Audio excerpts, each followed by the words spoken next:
Hi, this is Asean Now and you're watching the Weekly Wrap.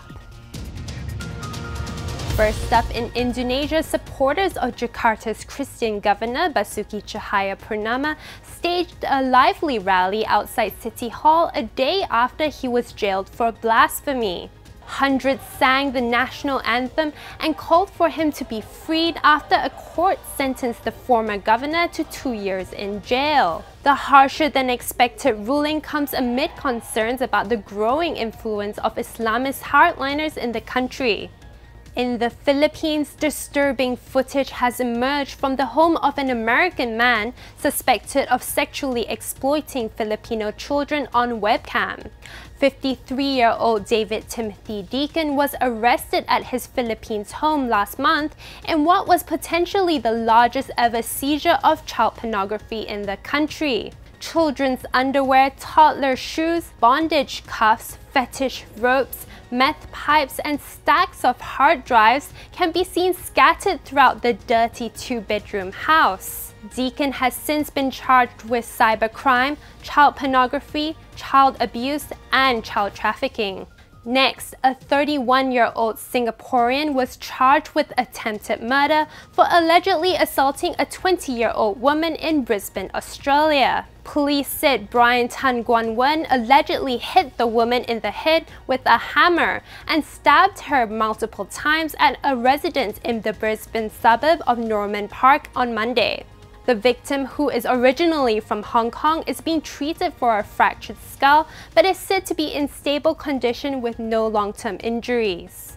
In Malaysia, a man who held a woman hostage in a 2-hour standoff with police in Kota Kinabalu has been remanded for 7 days. Police said the 26-year-old suspect, who is a drug addict, held the hostage at knife point for 2 hours while trying to evade arrest. The suspect will be investigated under the Kidnapping Act and for attempted murder.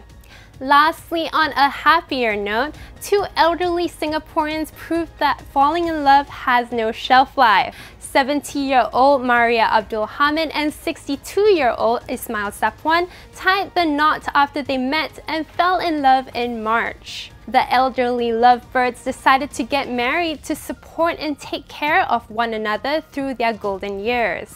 They said their love blossomed over dates at food centers and several trips accompanying one another to the hospital.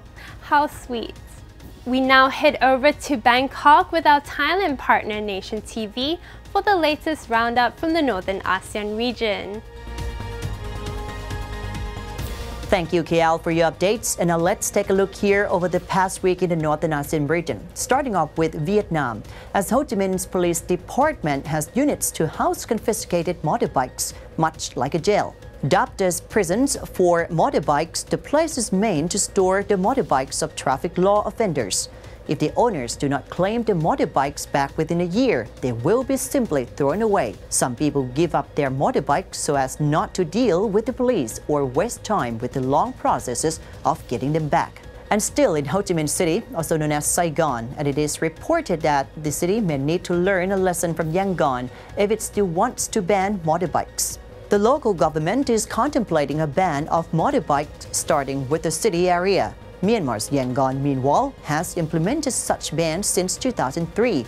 Although the city is clear of motorbikes, it seems to have increased car ownership. Turning to Cambodia, 2 architecture students in Cambodia had an idea to showcase the capital's street arts to tourists. Phnom Penh, believe it or not, is filled with street art to the extent that 2 19-year-old students had the idea of bringing tourists around to discover these hidden treasures. The 2 youngsters, who are also street artists themselves, take tourists around the capital on motorized tricycles, stopping at art galleries as well. Much of the street art is reportedly created by travelers to Phnom Penh rather than the locals. And now let's take a look at Myanmar, as the authorities are working on ways to end power shortages in the northern city of Mandalay.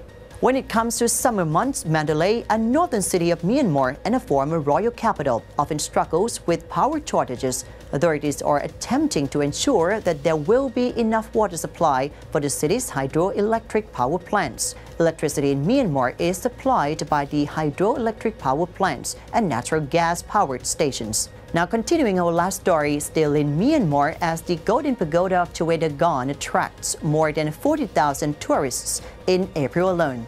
Many tourists visited the famous Yangon Pagoda that is located in Yangon. Most of these visitors came from Thailand, followed by China, Germany, France, and Japan, respectively. The ancient structure, which houses stupas and statues, attracts more than 500,000 visitors per year. And that's it for this episode of ASEAN Wrap from the Northern ASEAN region. This has been Sathapat Paetong, and now back to you, KL. Thank you, Bangkok, and thanks for watching. I'm Victoria Brown. Have a pleasant weekend.